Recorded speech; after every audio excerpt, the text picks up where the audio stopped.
All right, what is going on, guys? My name is Logan with West Desert Wheeler. In this week's video, it's another There's Always Something.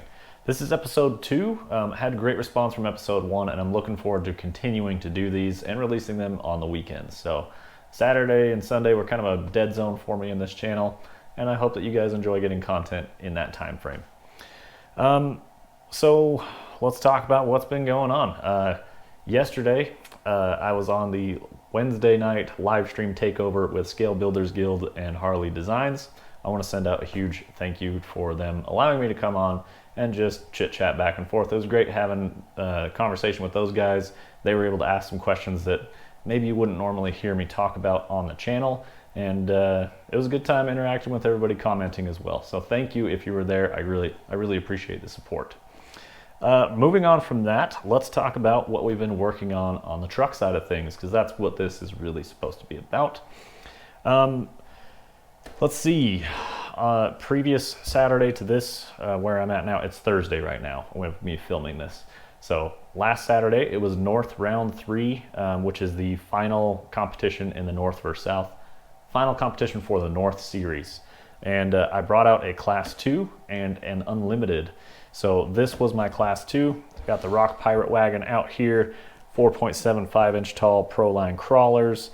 It's got the Rock Pirates goodies everywhere. I've got front towers, I've got the hardline bed, I got the X-Brace from Rock Pirates RC. I get that asked quite a lot, is where I get that cross brace, and that is from Rock Pirates.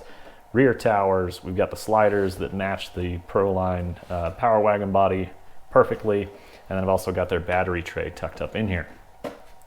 However, getting this truck to that comp was a bit of a feat. So before going into the comp, I had to get new 10.2 rails to get the chassis straightened back out, and I had swapped an SCX-10 skid plate into the truck. And during the comp, I ended up ripping off the upper rear links off of the skid. They actually sheared off of the skid plate completely. Now, I think that I did a few things wrong on my part, and especially during the driving aspect of it. I got it into a really bad bind, and instead of taking a 1-point reverse, I ended up breaking my truck and DQing myself for the weekend in Class 2.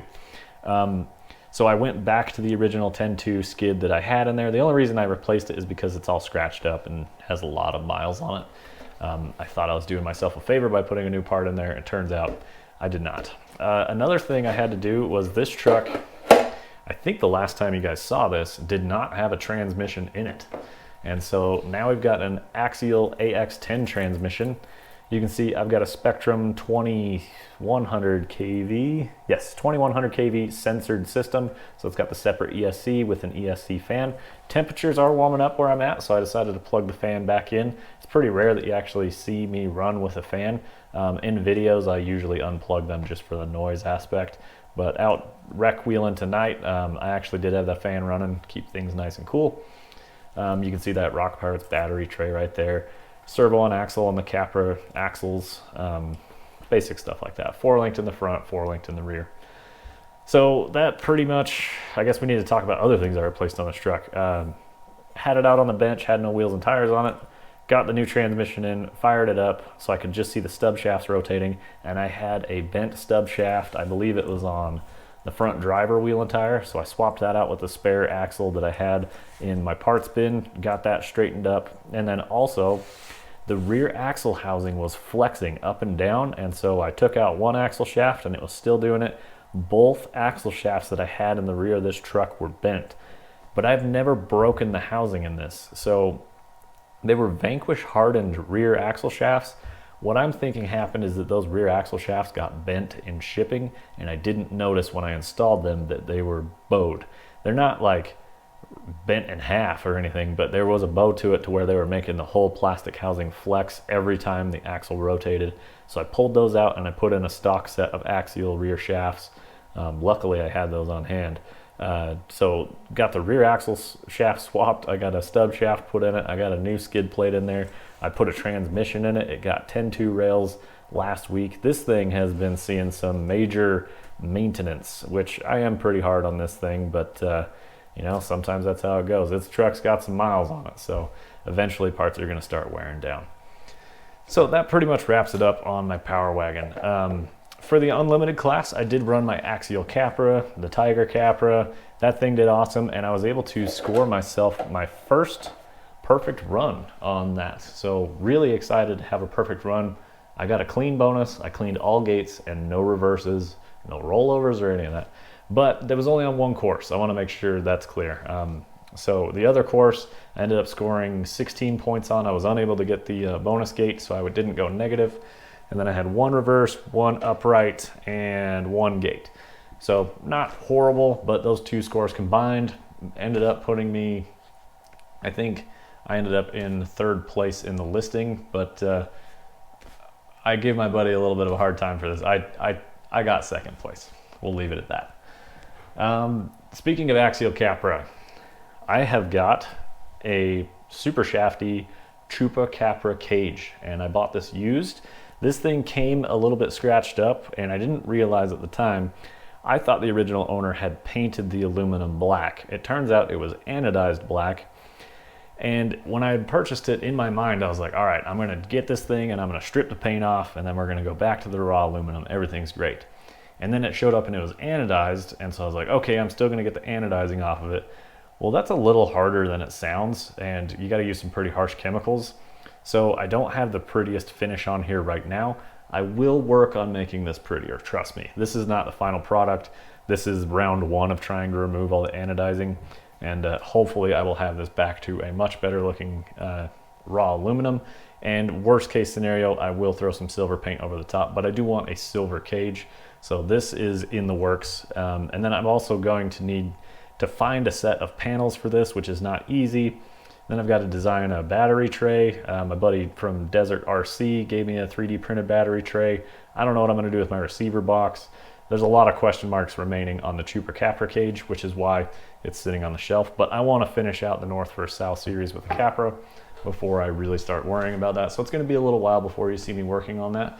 But those will probably become like their own build videos. So looking forward to getting more content out on the Troopa Capra. And on that same front, I did a review video on my Axial Capra after I posted the last There's Always Something. And there's some weird things you guys may have noticed. I posted that There's Always Something, and in the video it had the cut and shut tires, and I was talking and referencing parts of the Axial Capra review video, which made no sense at the time because the review video came out Monday after that Saturday. And then on Thursday, I believe, then we saw another release where, or Monday this week, you saw a release where the Capra had the wrong tires on it compared to what you had seen on the last two videos, because that video is older than those two. What I'm trying to get to here is that this series is going to be the most current to real time. Like I say, this is Thursday night. I'm gonna get this edited and ready for Saturday morning because I've got my round 3 South competition this weekend. I'm gonna be busy Saturday, gonna have people in town, and I'm not gonna be recording and uploading videos during that time. So using this window of time to get this out for you guys. Yeah, so there's some things that didn't line up well on the Capra side of things, but at this point, we're up to date in the releases having the cut and shut tires. So what you've seen on the review video is now what you'll see in the videos. So sorry that may be a little confusing for anybody who was paying attention, but it's all good. The Capra has the cut and shut tires on it now and will remain that way. Bomber news. We've got an Axial Bomber here. This is actually, I haven't had this car too long, and I need to go make more content with it on the channel. This one's got lots of little bits and bobs here that I've upgraded to aluminum and metal parts, got metal links on there. One of the things I noticed today working on it is that I actually have a bent trailing arm, because these are just aluminum side plates that stiffen up the plastic trailing arms, and it's still failing in front of where that stiffener is. So I need to get a new plastic trailing arm or just get the Vanquish and send it on that front. In the last video with the silver Sasquatch car, you guys saw this, and it had a Tekin 3100 kV censored brushless system in there. It's a Rock 412.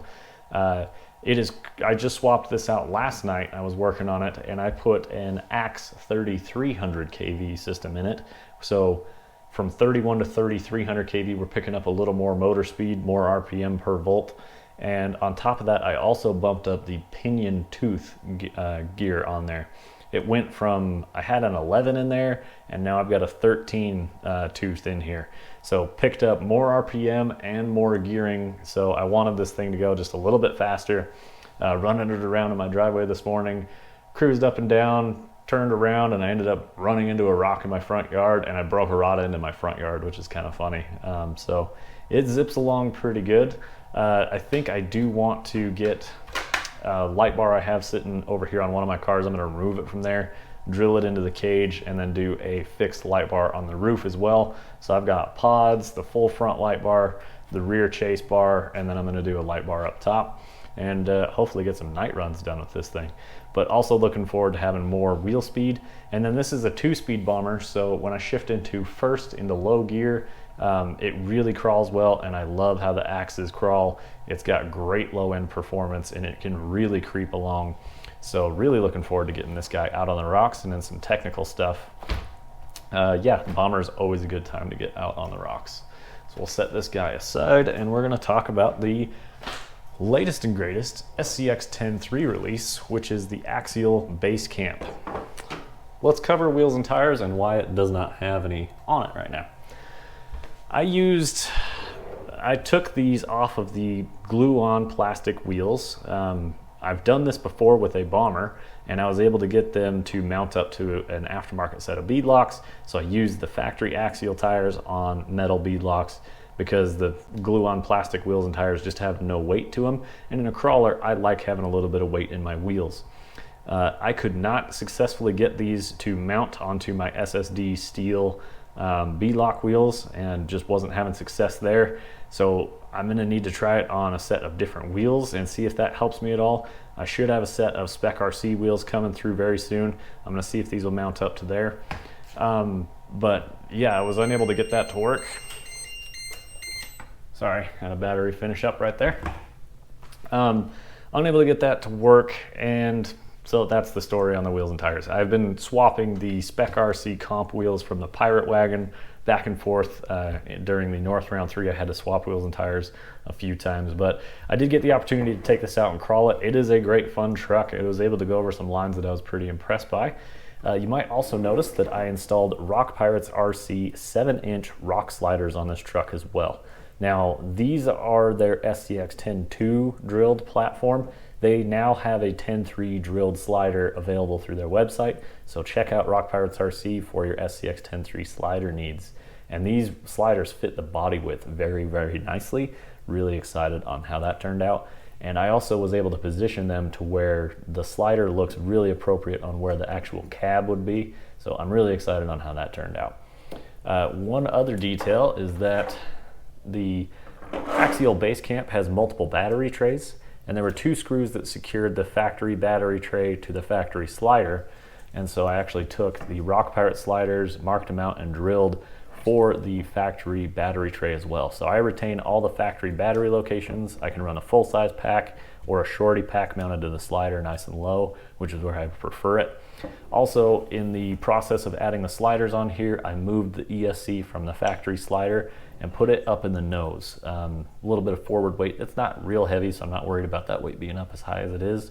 And then I cleaned up my rock slider for anything else I might use that for later on. But again, it was mostly for that slight forward weight bias.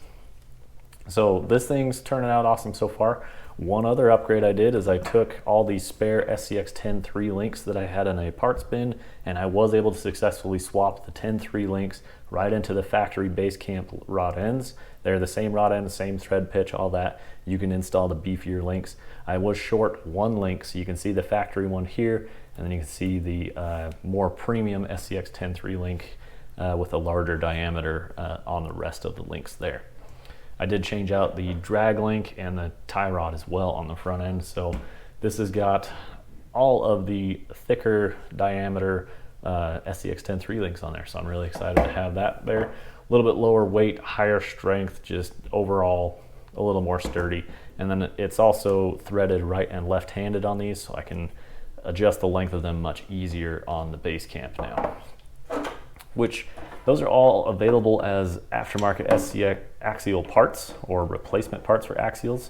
So if you have a Basecamp and you want to upgrade it, you can get stock axial parts. It would be the 12.3 wheelbase like JL link set, and that would drop right into your Basecamp. So on top of that, let me grab my Capra so we can look at that real quick. Set the Basecamp aside.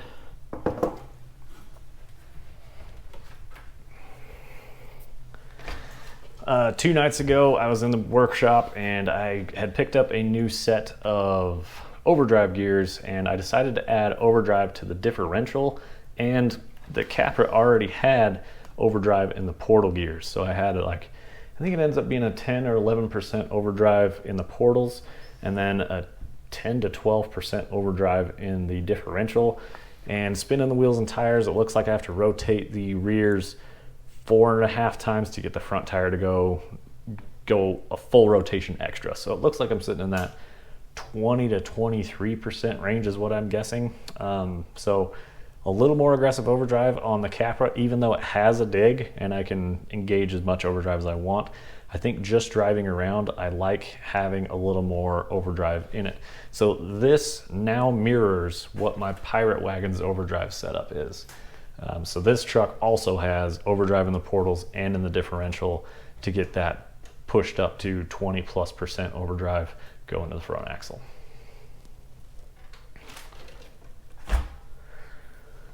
Well guys, I think that about wraps it up. Not gonna go on too long here. One other thing I did want to mention is I stopped by Sky RC, my local hobby shop here in St. George, Utah. If you guys are in the area, stop by, say what's up to Cody. He is awesome. He's supported every event I've ever done, and I really appreciate all the support from Sky RC. But one thing he did for me is he brought in a set of MIP wrenches for me, and I decided to go and take all of the wrenches that I had for working on the cars in my room, and it used to be I'd work on them at the shop and then throw them in my backpack when I go and hit the trail, and I would swap them back and forth every time. And because I'm constantly working on them outside of the trail and then going out on the trail all the time as well, it got really annoying swapping tools around. So I took the drivers that I've been using to work on them all the time, and those are now my dedicated trail tools.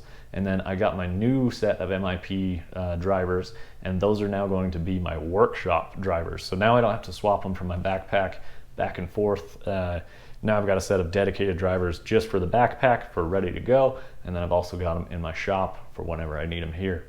So real small thing, but constantly switching them back and forth, I always ended up forgetting one or whatever, or I couldn't find them because it was supposed to be in 2 places at once, and it would be in the 3rd place that it wasn't supposed to be in, right?